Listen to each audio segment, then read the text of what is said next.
O Poder Sem Limites, de Anthony Robbins, capítulo 20. Dirigir a criação, o poder da persuasão. Nós não vamos ser capazes de operar com sucesso nossa nave espacial Terra por muito mais tempo, a menos que a vejamos como uma nave inteira e o nosso destino como sendo comum. Tem que ser todos ou ninguém. Buckminster Fuller. Até agora lidamos principalmente com mudanças individuais, maneiras como as pessoas podem crescer e tornarem-se fortalecidas, mas um dos aspectos inconfundíveis do mundo moderno é a quantidade de mudanças que acontecem em nível de massa. A ideia de uma aldeia global há muito tempo tornou-se um clichê, mas ainda é verdadeira. Nunca antes na história do mundo houve tantos mecanismos poderosos para a persuasão de grupo, maciça e duradoura. Isso pode significar mais gente comprando Coca-Cola, usando jeans leves e ouvindo bandas de rock and roll. Pode também significar mudanças nas atitudes maciças, positivas no mundo todo. Tudo depende de quem esteja persuadindo e por quê. Neste capítulo vamos ver as mudanças que acontecem em grande escala, ver como elas acontecem e examinar o que significam. Vamos então ver como você pode se tornar um persuasor e o que você pode fazer com suas habilidades.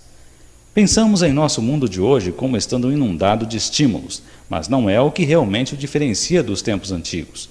Um índio andando através dos bosques confrontava-se constantemente com visões, sons e cheiros que poderiam significar a diferença entre a vida e a morte, entre comer e morrer de fome. Não havia falta de estímulos em seu mundo. A maior diferença hoje está na intenção e procura dos estímulos. O índio na floresta tinha de interpretar o significado dos estímulos do acaso. Contrastando, nosso mundo está cheio de estímulos que são conscientemente dirigidos para que façamos alguma coisa. Pode ser uma justificativa para comprar um carro ou um pedido para votar num determinado candidato. Pode ser um apelo para salvar crianças famintas ou um lance para que compremos mais bolinhos. Pode ser uma tentativa para nos fazer sentir bem sobre ter alguma coisa ou uma mensagem para nos frustrar por não termos alguma coisa. Mas o fato principal que caracteriza o mundo moderno é a persistência da persuasão. Estamos constantemente cercados por pessoas com os meios e a tecnologia e o know-how para nos persuadir a fazer alguma coisa. E essa persuasão tem alcance global. A mesma imagem que nos está sendo imposta hoje pode ser imposta em grande parte do mundo, no mesmo instante. Consideremos o hábito de fumar, por exemplo. As pessoas em tempos antigos podiam alegar ignorância, mas hoje sabemos que cigarros são prejudiciais à nossa saúde. Eles contribuem para tudo, desde câncer até doenças do coração. Há até uma grande quantidade de forte sentimento público, expresso através de passeatas locais antifumo ou plebiscito, que faz os fumantes sentirem que estão fazendo algo errado. As pessoas têm todas as razões do mundo para não fumarem. No entanto, a indústria de tabaco continua a prosperar e milhões de pessoas continuam a fumar cigarros, e muitas outras começando a toda hora. Por que isso acontece? As pessoas podem aprender a apreciar a experiência de fumar, mas isso é o que faz começar? Elas tiveram de ser ensinadas a como começar a usar um cigarro como um dispositivo para criar prazer. Não era uma reação natural. O que aconteceu a primeira vez que fumaram? Odiaram, elas tossiram, engasgaram e sentiram-se nauseadas. O corpo delas dizia, esse negócio é terrível, afaste-o de mim, eu não quero isso. Na maioria dos casos, se sua própria evidência física lhe diz que alguma coisa é má, seria de se esperar que você a ouvisse. Logo, por que as pessoas não fazem isso com relação ao cigarro? Por que continuam a fumar até que o corpo desista de protestar e finalmente torna-se adepto? Elas fazem isso porque foram reestruturadas sobre o que o cigarro significa, e então essa nova representação e estado foram ancorados em algum lugar. Alguém com um grande conhecimento sobre persuasão gastou milhões de dólares para convencer o público de que fumar é uma coisa desejável. Através de propaganda perspicaz, imagens e sons inteligentes foram usados para nos pôr num estado positivo de sentimentos. Então, aqueles estados desejados foram associados ou vinculados a um produto chamado cigarro. Através de repetição contínua, a ideia de fumar tem sido ligada a vários estados desejáveis. Não há nenhum valor inerente ao conteúdo social ou em um punhado de tabaco enrolado num pedaço de papel. Mas fomos persuadidos que fumar é sexy, ou suave, ou adulto, ou macho. Quer ser como um homem Marlboro? Fume um cigarro. Quer mostrar que você é uma garota que veio de longe e que viajou por muitos lugares e que tem muita experiência de vida? Fume um cigarro. Ótimo, você pode ter muita experiência de vida e ter conhecido muitos lugares, mas o lugar mais perto que vai chegar fumando é de um câncer pulmonar. Isso não é uma loucura? O que teria isso de encher os pulmões de carcinógenos a ver com qualquer estado desejável? O fato é que os anunciantes fazem em alta escala exatamente o que falamos neste livro. Eles criam imagens que deixam você num estado elevado, receptivo, e no auge da experiência, eles lhe ancoram a mensagem. Repetem através da televisão, jornais, revistas, no rádio, na internet e fazem com que a âncora seja constantemente acionada e reforçada. Por que a Coca-Cola paga Bill Cosby ou a Pepsi-Cola paga Michael Jackson para vender seus produtos? Por que os políticos enrolam-se na bandeira? Por que a cerveja Miller é feita da maneira americana? Por que gostamos de cachorro-quente, beisebol, torta de maçã e Chevrolet? Essas pessoas e símbolos já são âncoras poderosas na nossa cultura e os anunciantes simplesmente transferem o sentimento que temos por essas pessoas ou símbolos para os seus produtos. Eles os usam para nos tornar receptivos a seus produtos. Por que as campanhas de Reagan na televisão acrescentaram como lance decisivo o símbolo algorento do urso na floresta? O urso, simbolizando a Rússia, era uma âncora negativa poderosa que reforçava a imagem da necessidade de uma poderosa liderança, alguma coisa que Reagan se propunha a continuar a manter. Vocês já não viram ursos nas florestas e sentiram como eram carinhosos? Por que essa propaganda afetou a forma do povo ver os ursos? Devido ao cenário, à iluminação, às palavras e à música que usaram.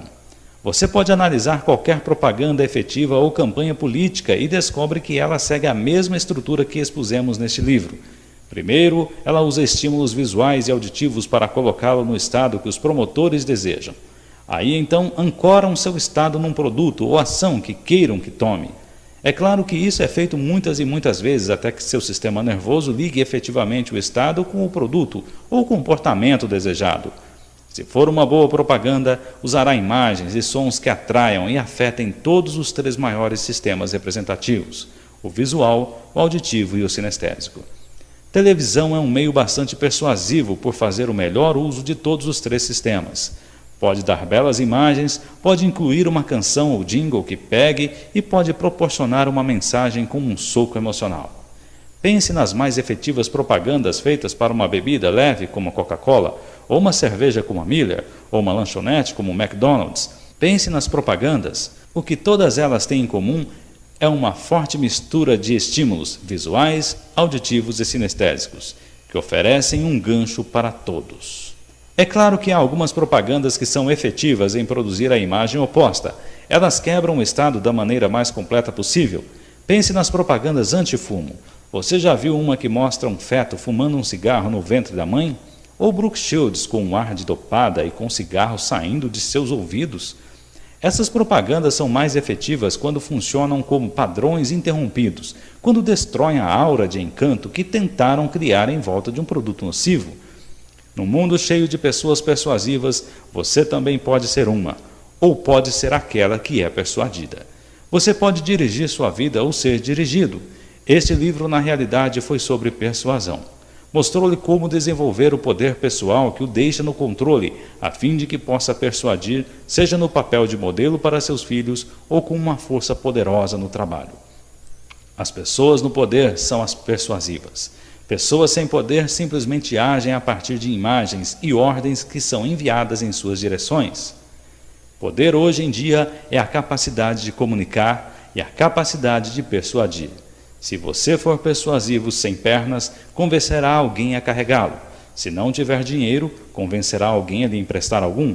A persuasão pode ser a técnica máxima para criar mudança. Afinal, se você for um persuasivo que esteja sozinho no mundo e não quer continuar assim, encontrará um amigo, ou uma namorada ou namorado.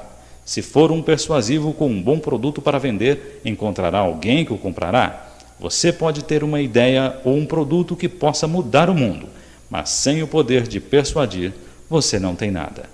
A vida toda é sobre comunicar o que você tem a oferecer. Essa é a técnica mais importante que você pode desenvolver. Deixe-me dar-lhe um exemplo de como essa tecnologia é poderosa e quanto você pode fazer uma vez que domine as técnicas que a PNL oferece. Quando criei meu primeiro treinamento de 12 dias a profissionais em neurolinguística, decidi introduzir um exercício que realmente fizesse as pessoas usarem o que tinham aprendido. Eis o que fiz. Reuni todos os participantes do curso às 11h30 da noite e disse-lhes que me dessem suas chaves, dinheiro, cartões de crédito, carteiras, tudo, com exceção das roupas que vestiam. Disse-lhes que queria provar que, para serem bem-sucedidos, eles não precisavam de nada além de seus poderes pessoais e capacidades persuasivas. Disse-lhes que tinham as técnicas para descobrir e preencher as necessidades das pessoas e que não precisavam de dinheiro, status, um carro ou qualquer outra coisa que a cultura ensina que precisamos para fazer de nossas vidas o que quisermos. Encontrávamos-nos em Carefree, Arizona. O primeiro desafio era encontrar um meio de chegar a Phoenix, distante cerca de 1 hora de carro. Pedi-lhes que recorressem às suas habilidades para chegarem sãos e salvos em Phoenix. Encontrassem um bom lugar para ficar, comer bem e usar suas técnicas de persuasão de maneira efetiva e fortalecedora, tanto para eles como para os outros. Os resultados foram surpreendentes. Muitos deles foram capazes de conseguir empréstimos em bancos de $100 a $500, simplesmente pela força de seus poderes pessoais e coerência.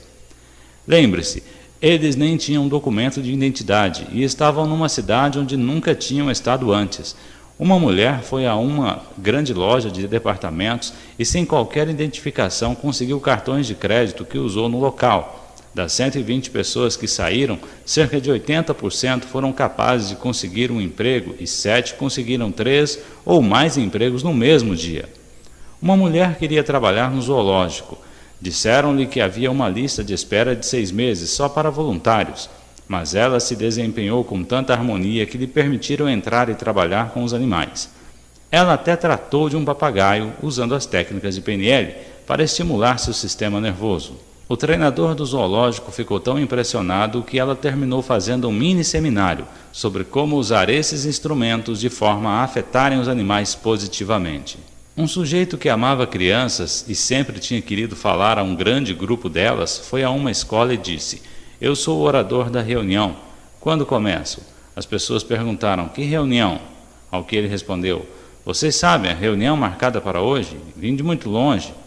Posso esperar até 1 hora, mas temos de começar logo."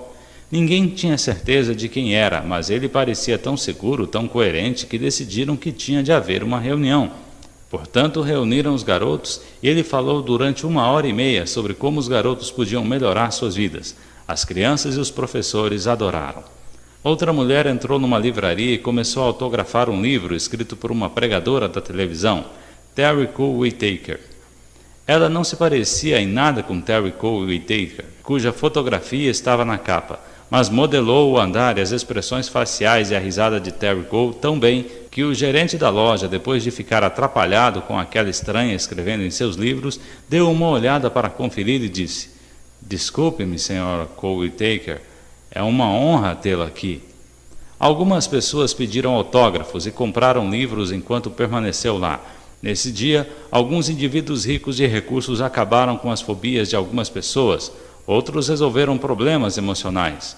O forte desse exercício era mostrar a essas pessoas que elas não precisavam nada mais do que os próprios comportamentos ricos e técnicas para encontrarem seus caminhos sem nenhum dos costumeiros sistemas de apoio, tais como transporte, dinheiro, reputação, contatos, créditos e outros. E a maioria delas teve um dos mais poderosos e agradáveis dias de suas vidas. No primeiro capítulo, falamos sobre como as pessoas têm sentimentos diferentes sobre o poder. Algumas pensam que de alguma forma é inconveniente, significa ter controle indevido sobre os outros. Permita-me dizer algo: no mundo moderno, a persuasão não é uma escolha. É um fato presente na vida. Alguém está sempre persuadindo. As pessoas estão gastando milhões e milhões de dólares para que suas mensagens saiam com poder máximo e técnica. Portanto, ou você ou outra pessoa qualquer persuadem.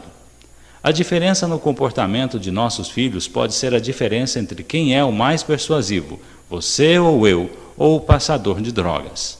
Se quiser controlar sua vida, se quiser ser o modelo mais elegante e efetivo para aqueles por quem se preocupa, você tem de aprender como ser persuasivo. Se você se abdica da responsabilidade, há muitos outros prontos para preencher a vaga.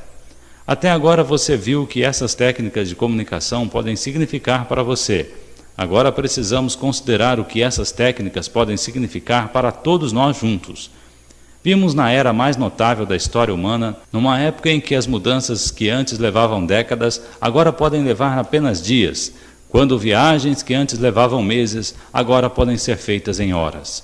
Muitas dessas mudanças são boas. Vivemos mais, com mais conforto e com mais estímulos e liberdade do que nunca antes. Algumas das mudanças, no entanto, podem também ser terríveis. Pela primeira vez na história, sabemos que temos a capacidade de destruir um planeta inteiro, seja por meio de explosões terríveis ou por morte lenta, poluindo e envenenando o planeta e a nós mesmos. Não é algo sobre o que a maioria de nós gosta de conversar. É alguma coisa de que nossas mentes se afastam e não se aproximam, mas essas situações são fatos da vida. A boa nova é que tanto Deus, ou a inteligência humana, ou o puro acaso, ou qualquer que seja a força, ou as combinações de forças que você acredite fazer com que estejamos onde estejamos, quem criou esses problemas terríveis, também criou os meios de mudá-los. Acredito que todos esses problemas do mundo são fatores, mas também acredito numa fonte muito maior do que meu presente entendimento. Dizer que não há uma fonte de inteligência que podemos chamar Deus é como dizer que o Webster Dictionary é o resultado de uma explosão em uma gráfica e que tudo se juntou perfeitamente em equilíbrio. Um dia, quando comecei a pensar em todos os problemas do mundo, fiquei muito excitado porque notei uma relação comum entre todos eles. Todos os problemas humanos são problemas de comportamento. Espero que você esteja usando o seu modelo de precisão agora e esteja se perguntando: todos? Bem, deixe-me colocar a coisa dessa maneira. Se a origem do problema não é o comportamento humano, geralmente tem uma solução no comportamento humano.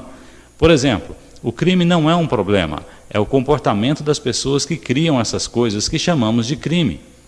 Muitas vezes pegamos conjuntos de ações e as transformamos em nomes como se fossem objetos, quando na verdade são processos. Enquanto representarmos os problemas humanos como se fossem coisas, acredito que nos enfraqueceremos ao torná-los alguma coisa grande e fora do nosso controle. A força nuclear ou a perda nuclear não é o problema. Como os seres humanos usam o átomo pode ser um problema, se não for controlado efetivamente. Se nós, como nação, decidimos que esses instrumentos não são as abordagens mais efetivas e saudáveis para o desenvolvimento e consumo de energia, podemos mudar nosso comportamento. A guerra nuclear não é um problema em si. A maneira como os seres humanos se comportam é que cria ou evita a guerra. Fome não é o problema na África. O comportamento humano é o problema. Destruir as terras uns dos outros não ajuda a criação de um grande suprimento de alimentos. Se a comida enviada pelas pessoas de todo o mundo está apodrecendo nos cais porque outras pessoas não querem cooperar, isso sim é um problema, e é um problema de comportamento. Em contraste, os israelenses resolveram o problema muito bem, no meio do deserto. Portanto, se pudermos concordar como uma generalização proveitosa em que o comportamento humano é a origem de todos os problemas humanos, ou que novos comportamentos podem resolver a maioria dos problemas que surgem, então podemos nos tornar bastante animados, porque compreendemos que esses comportamentos são os resultados dos estados em que os seres humanos se encontram, e são seus modelos de como agir quando estão nesses estados. Também sabemos que os estados dos quais brotam os comportamentos são o resultado de suas representações interiores. Sabemos, por exemplo, que as pessoas vincularam o processo de fumar a um estado particular. Elas não fumam durante todos os minutos de todos os dias, só quando estão num estado de fumar. As pessoas não comem demais todos os minutos e todos os dias, só quando estão num estado que vincularam a comer demais. Se você mudar efetivamente aquelas sensações ou as ações vinculadas, pode efetivamente mudar o comportamento das pessoas. Estamos agora vivendo numa época onde a tecnologia usada para comunicar mensagens para quase o mundo inteiro já está instalada e sendo usada. A tecnologia é a mídia, rádio, televisão, cinema, imprensa e principalmente a internet. Os filmes que vemos hoje em Nova York e Los Angeles são os vistos amanhã em Paris e Londres, em Beirute, Manágua, depois de amanhã. e em todo o mundo, poucos dias depois. Portanto, se esses filmes, ou livros, ou shows de televisão, outras formas de mídia mudam para melhor as representações interiores e estados das pessoas, elas podem também mudar o mundo para melhor. Temos visto como a mídia pode ser eficaz para vender produtos e espalhar cultura. Estamos agora aprendendo como elas podem ser efetivas para mudar o mundo para melhor. Pense nos concertos de Live Aid. Se não foi uma imensa demonstração do poder positivo da tecnologia da comunicação, então não sei o que foi. Logo, os meios para mudar as representações interiores de um imenso número de pessoas e, pois, os estados de um imenso número de pessoas e, assim, os comportamentos de um imenso número de pessoas, agora estão à nossa disposição. Usando efetivamente nossos conhecimentos dos acionadores do comportamento humano e da atual tecnologia para comunicar essas novas representações para as massas, podemos mudar o futuro de nosso mundo. O filme documentário O Medo que Educa é um grande exemplo de como podemos mudar as representações interiores das pessoas e, por meio disso, mudar seus comportamentos, usando os recursos da mídia. É um documentário sobre um trabalho no qual garotos que estavam tendo comportamentos destrutivos e delinquentes eram levados a uma prisão, onde os próprios presos se ofereciam como voluntários para ajudar a mudar as representações interiores dos garotos sobre o que o crime e a prisão realmente significavam. Esses garotos haviam sido entrevistados antes. A maioria deles era realmente dura e disseram que ir para a prisão não seria um grande negócio. Suas representações interiores e estados foram efetivamente mudados quando um assassino de várias pessoas começou a lhes contar como era realmente a vida na prisão, relatando os detalhes com tanta intensidade que mudaria a fisiologia de qualquer um. O medo que educa deve ser visto. A continuidade do trabalho mostrou ser incrivelmente efetiva na mudança dos comportamentos desses garotos. A televisão foi então capaz de fazer a mesma experiência para grande número de garotos e adultos, simultaneamente mudando os pensamentos e comportamentos de muitas pessoas. Podemos mudar um grande número de comportamentos humanos se pudermos fazer representações efetivas que atraiam as pessoas em todos os sistemas representativos primários e se reestruturarmos as coisas de maneira a atrair todos os principais metaprogramas. Quando mudamos comportamentos das massas, mudamos o curso da história. Qual era, por exemplo, o sentimento da maioria dos jovens dos Estados Unidos quando perguntavam como se sentiria indo lutar a Segunda Guerra Mundial? Bastante positiva, não é? Por quê? Porque as representações da maioria dos jovens sobre a Segunda Guerra foram criadas por canções como Over There e pôsteres do Tio Sam em todos os lugares dizendo "Eu quero você". O jovem da era da Segunda Guerra Mundial provavelmente imaginava-se como um salvador da democracia e dos povos livres de todos os lugares. Essas espécies de estímulos externos representavam a guerra de maneira que o deixavam num estado positivo de desejo de ir e lutar. Ele se apresentava como voluntário. Ao contrário, o que aconteceu quando a guerra do Vietnã começou? Qual era o sentimento da maioria dos jovens sobre ir à luta? Bastante diferente. Por quê? Porque havia um conjunto diferente de estímulos externos sendo oferecido todas as noites a um imenso de indivíduos, através dessa nova forma de tecnologia chamada notícias da noite. Isso mudou as representações interiores deles, dia a dia. As pessoas começaram a apresentar a guerra como alguma coisa diferente do que tinha sido até então. Não tinha mais lá, era agora na nossa sala, na hora do jantar, enquanto víamos os detalhes vívidos. Não eram grandes paradas ou a salvação da democracia, era estar vendo um rapaz de 18 anos, exatamente como seu filho ou do vizinho, com o rosto estraçalhado e morrendo numa selva longínqua. Como resultado, mais e mais pessoas desenvolveram uma nova representação interior do que significava a guerra, e, consequentemente, seus comportamentos mudaram. Não estou dizendo que a guerra era má ou boa, estou simplesmente chamando a atenção para o fato de que as representações das pessoas estavam mudadas, e assim estavam seus comportamentos, e a mídia criou o veículo para essa mudança. Nossos sentimentos e comportamentos estão até agora sendo mudados de algumas formas, nas quais podemos nem ter reparado antes. Por exemplo, como se sente sobre extraterrestres? Pense em filmes como ET, Cocoon e Contatos Imediatos do Terceiro Grau. Costumamos pensar em alienígenas como horríveis monstros disformes que viriam morder seu rosto, engolir sua casa e torturar sua mãe. Agora pensamos neles como seres que se escondem em armários, são amigos de meninos e andam de bicicleta com seus filhos até poderem voltar para casa. Ou como sujeitos que emprestam ao avô a sua piscina para refrescar-se em dias quentes. Se você fosse um alienígena com vontade de que as pessoas reagissem a você de forma positiva, preferiria que eles o encontrassem depois de terem visto Invasores de Corpos ou saindo de algum dos filmes de Steven Spielberg? Se eu fosse um alienígena, antes de vir a um planeta como este, conseguiria alguém para fazer muitos filmes sobre o grande sujeito que eu sou. Assim, o povo me receberia entusiasticamente, de braços abertos.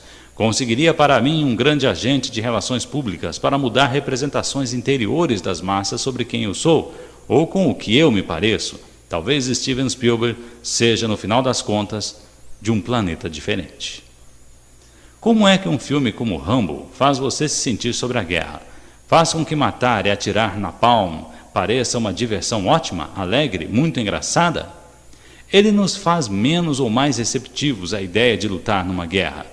Obviamente, um filme não consegue mudar os comportamentos de um país. Também é importante notar que Sylvester Stallone não está tentando promover a matança de pessoas. Muito pelo contrário, seus filmes são todos sobre como superar grandes limitações por meio do trabalho duro e disciplina. Eles são modelos de possibilidade de ganhar, apesar das enormes desigualdades. No entanto, é importante para nós observarmos o efeito da cultura de massa com o qual deparamos constantemente. É importante para nós ficarmos conscientes daquilo que estamos colocando em nossas mentes e termos certeza de que isso está apoiando os nossos objetivos desejados. O que aconteceria se você trocasse a representação interior do mundo sobre a guerra? E se o mesmo poder e tecnologia que fazem com que um enorme número de indivíduos lute pudessem ser usados efetivamente para ligar as diferenças de valores e representar a união de todos os povos? A tecnologia existe? Acredito que sim. Não me entendam mal, não estou sugerindo que isso seja fácil, que tudo o que temos a fazer seja realizar uns poucos filmes, exibi-los para todos e o mundo mudará. O que estou sugerindo é que os mecanismos para a mudança estão tão à disposição como os instrumentos para a destruição. Estou sugerindo que nos tornemos mais conscientes daquilo que vemos, ouvimos, numa base coerente e que prestemos atenção em como representamos essas experiências para nós mesmos, individual e coletivamente.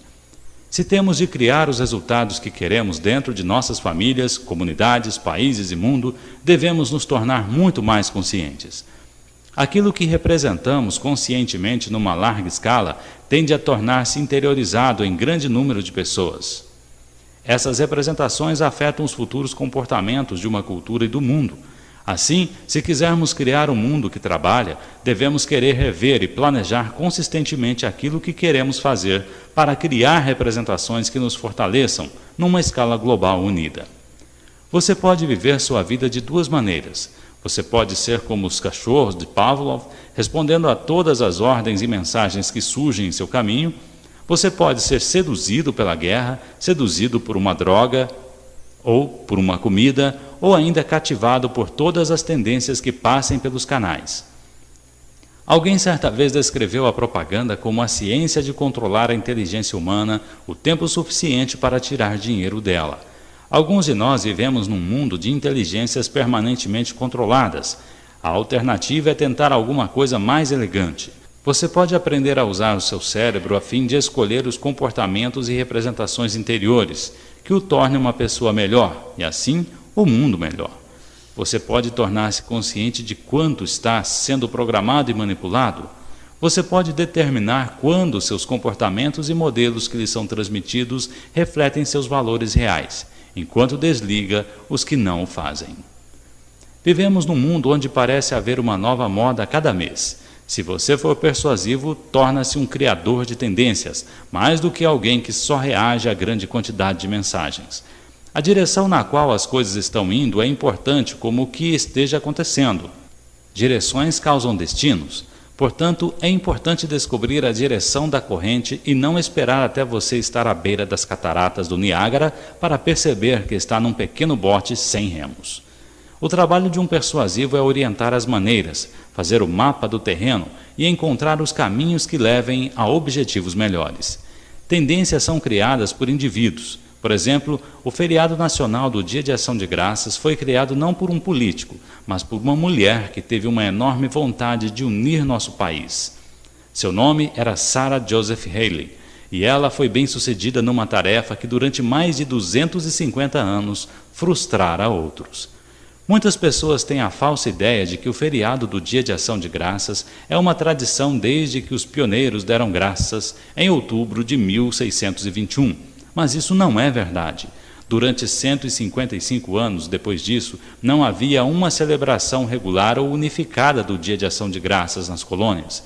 A Guerra da Independência conseguiu uma vitória que foi celebrada pela primeira vez por todo o país, mas ainda a tradição não foi mantida. O terceiro Dia de Ação de Graças foi feito após a bem-sucedida convocação da Constituição, quando o presidente George Washington proclamou 26 de novembro de 1789 como Dia Nacional de Ação de Graças. No entanto, esse também falhou e não se tornou um evento repetido. Só em 1827 surgiu Sarah Joseph Haley, uma mulher com bastante determinação e persistência para fazer com que tudo acontecesse. Mãe de 5 crianças, escolheu sustentar-se e a família, tornando-se escritora profissional numa época de nossa história em que poucas mulheres eram conhecidas por terem tido sucesso nessa profissão. Como editora de uma revista feminina, fez com que se tornasse um dos maiores periódicos nacionais com uma tiragem de 150 mil exemplares. Ficou conhecida por suas campanhas editoriais a favor de colégios femininos, playgrounds públicos e creches diversas. E escreveu a canção de ninar Mary Had a Little Lamb. No entanto, o mais importante feito de sua vida foi criar o Dia Nacional de Ação de Graças. Ela usou sua revista como instrumento principal para influenciar aqueles que poderiam instituir tal festividade para a nação. Durante quase 36 anos fez campanha por esse sonho, escrevendo constantemente cartas pessoais aos presidentes e governadores. Em sua revista, publicava anualmente tentadores cardápios de ação de graças, escrevia histórias e poesias focalizando temas de ação de graças, e escrevia editorial após editorial, apoiando um dia anual de ação de graças. Finalmente, a Guerra Civil fez com que Haley tivesse uma oportunidade para expressar sua opinião de uma maneira que atingisse a nação. Ela escreveu: "Não seria uma grande vantagem social, nacional e religiosa ter o nosso Dia de Ação de Graças definitivamente acertado?" Em outubro de 1863, ela publicou um editorial. Pondo de lado os sentimentos por algum único estado ou território isolado que deseja escolher sua própria data, não seria mais nobre, mais verdadeiramente americano, tornar uma união nacional quando oferecemos a Deus nosso tributo de alegria e gratidão pelas bênçãos do ano? Ela escreveu uma carta para o secretário de Estado William Seward, que mostrou ao presidente Abraham Lincoln que sentiu que o conceito de uma unidade nacional estava precisamente certo. 4 dias mais tarde, o presidente fez uma proclamação estabelecendo a última quinta-feira de novembro de 1863 como o Dia Nacional de Ação de Graças. O resto é história. Tudo porque uma mulher com persistência e habilidade persuasiva usou a mídia existente efetivamente. Deixe-me oferecer-lhe 2 possíveis modelos para a criação dirigida e efetiva. Eu tento fazer uma diferença positiva através da educação. Se quisermos ter um efetivo positivo no futuro, devemos dar à próxima geração os instrumentos disponíveis mais efetivos para criar um mundo deles, da maneira que quiserem. Nossa organização tenta fazer isso através de nossos acampamentos de excelência ilimitada. Nesses acampamentos, ensinamos as crianças a usarem instrumentos específicos para dirigirem seus próprios cérebros, para dirigirem seus próprios comportamentos, e assim os resultados que criam em suas vidas. Elas aprendem a desenvolver profundos níveis de harmonia com pessoas de todas as origens, a modelar pessoas efetivas, a superar limitações e reestruturar suas percepções do que é possível para elas. No fim do curso, a grande maioria das crianças me diz que foi a mais poderosa experiência de aprendizado que já tiveram. É um dos mais agradáveis e recompensadores programas que já tive o privilégio de dirigir. Porém, eu sou só uma pessoa, e nossos sócios só podem atingir algumas crianças. Assim, desenvolvemos um programa de treinamento para preparar professores com técnicas de PNL e outras capacidades de tecnologia de desempenho. Esse foi um grande passo visando atingir mais jovens, apesar de não ser em alta escala, que verdadeiramente criasse uma nova tendência em educação. Estamos nos primeiros estágios da conceituação de um novo projeto, ao qual chamamos de Challenge Foundation, Fundação Desafio. Um dos desafios que muitos garotos enfrentam, particularmente aqueles em áreas carentes, é que eles não têm acesso a modelos poderosos e positivos.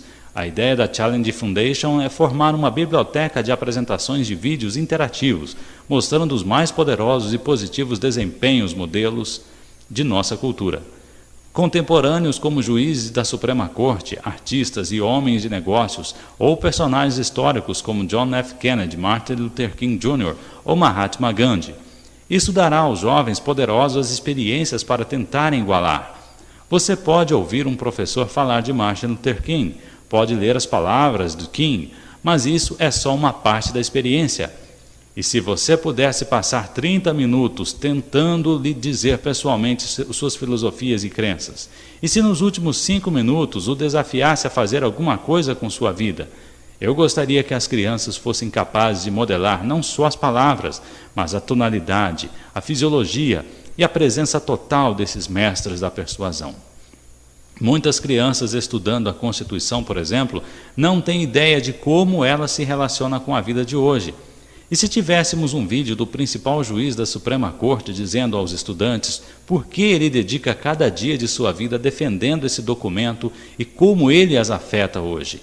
E se no final ele fizesse a esses jovens um desafio? Pode imaginar o que acarretaria se uma porção considerável das crianças do país pudesse ter acesso regular a essa espécie de estímulos e desafios positivos? Um programa assim poderia mudar o futuro. Se você tem sugestões para tal sistema, convido-o a escrever e fazer comentários. Outro exemplo de como usar influência para criar novas tendências positivas é o trabalho de um homem chamado Amory Lovins. Chefe de pesquisa do Rocky Mountain Institute em Snowmass, Colorado, Lovins está envolvido há anos em um projeto de energia alternativa. Hoje, muitas pessoas acreditam que a energia nuclear é muito cara, muito ineficiente e muito perigosa para ser usada. No entanto, o movimento antinuclear fez pouco progresso, porque é só isso. É antinuclear. Muitas pessoas que se movem em busca de soluções imaginam para que é esse movimento. Algumas vezes é difícil dizer, mas Lovins foi capaz de ter grande sucesso com as companhias de energia por ser mais um perspicaz persuasivo do que um mero protestador. Em vez de atacar as empresas de energia nuclear, ele está proporcionando alternativas que são mais rentáveis, porque não requerem fábricas enormes com custos que podem ultrapassar a casa dos bilhões. Lovins gosta de praticar o que chama de política Aikido, que usa o mesmo princípio da estrutura de concordância para direcionar comportamentos, de forma a reduzir ao mínimo os conflitos. Em certo caso, pediram que numa audiência de avaliação provasse para uma empresa de utilidade pública que estava planejando uma nova e imensa usina nuclear. A construção ainda não tinha começado, mas a usina já tinha custado 300 milhões de dólares. Ele começou dizendo que não estava lá para provar nada a favor ou contra a fábrica. Disse que era no melhor interesse de todos, dos serviços e dos usuários, ter um serviço que operasse em condições financeiras seguras. Prosseguiu então explicando quanto dinheiro seria economizado só com a conservação e quanta energia custaria se a dispendiosa nova usina fosse construída. Em termos financeiros conservativos, ele discutiu o que isso significaria para a empresa. Foi uma apresentação bem calma, não foi preciso brigar contra a fábrica ou a força nuclear. Após terminar, ele foi chamado pelo vice-presidente de finanças da empresa de serviços públicos. Quando se encontraram, o funcionário falou sobre o efeito que a usina poderia ter nas finanças da companhia. Disse que se ela fosse construída, poderia fazer com que a empresa não pagasse dividendos, um desastre para as ações da companhia. Finalmente, o funcionário disse que se os interventores quisessem, a companhia poderia preferir desistir da usina, assumindo a perda de 300 milhões de dólares. Se Lovins tivesse começado como adversário, a companhia poderia ter feito pé firme, de uma forma que não satisfaria ninguém. Mas encontrando um chão comum, tentando criar uma alternativa viável, eles foram capazes de chegar a um acordo que beneficiou ambos os lados. Uma nova tendência está começando a se formar, como resultado do trabalho de Lovins. Outras companhias de eletricidade contrataram-no como consultor para limitar a dependência nuclear e, simultaneamente, aumentar seus lucros. Outro caso envolveu trabalhadores em fazendas de St. Louis Valley, no Colorado e no Novo México. Tradicionalmente recolhiam lenha como principal fonte de energia, mas os proprietários de terras cercaram a área. Eram pessoas muito pobres, mas alguns líderes tentaram persuadi-las de que a situação não era uma desvantagem, mas uma oportunidade. Como resultado, começaram um dos mais bem-sucedidos projetos de energia solar do mundo e ganharam um senso de poder coletivo e boa vontade como nunca tinham tido antes. Lovin cita um caso semelhante em Iowa, onde a pequena cooperativa de serviço público local decidiu que não estavam mais usando a sua força eficientemente. O resultado foi um impulso para a climatização das casas e economia de combustível, um esforço tão bem sucedido que a companhia pôde saldar seus débitos. Em 2 anos, a despesa se reduziu a 1/3 e os usuários de uma cidade de 3.800 pessoas economizaram $1.600.000 por ano em custos de combustível. 2 coisas aconteceram em ambos os casos. As pessoas foram capazes de se beneficiar encontrando uma estrutura vencer-vencer, que ajudou a todos. E eles foram capazes de desenvolver um novo senso de autoridade e segurança, aprendendo a agir para conseguir um objetivo desejado. Os ganhos secundários em boa vontade e espírito de comunidade que advieram, de trabalharem e agirem juntos, foram tão importantes quanto o dinheiro economizado. Essas são as espécies de tendências positivas que podem ser criadas por uns poucos persuasivos decididos. Há um ditado no mundo dos computadores: Gigo, garbage in, garbage out. Lixo entra, lixo sai. Significa que a qualidade que você consegue de um sistema depende inteiramente do que você coloca nele. Se você puser informações ruins, falhas ou incompletas, obterá a mesma espécie de resultados. Hoje, em nossa cultura, muitas pessoas têm pouco ou nenhuma preocupação com os sistemas com a qualidade de informações e experiências que diariamente são disseminadas. De acordo com as últimas estatísticas, o americano médio assiste televisão 7 horas por dia. A US News World Report declara que crianças em idade escolar assistem a uma média de 18.000 assassinatos. Durante 12 anos de escola, elas assistirão 22.000 horas de televisão, mais do que 2 vezes o tempo gasto nas aulas.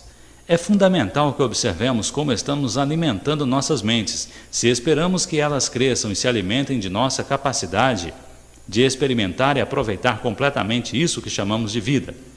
Nós trabalhamos como um computador.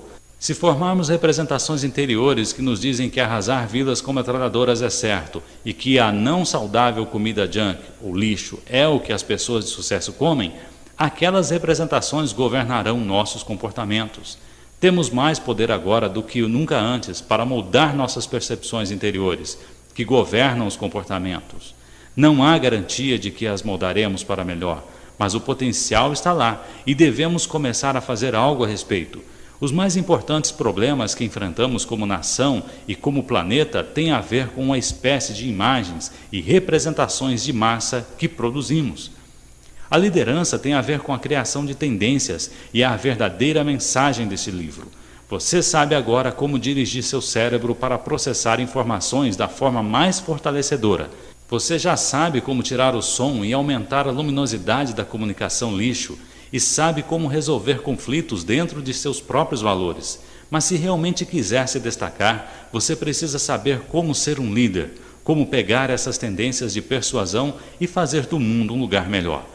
Isso significa ser um modelo mais positivo e mais perspicaz para seus filhos, para seus empregados, para seus sócios nos negócios, para o seu mundo.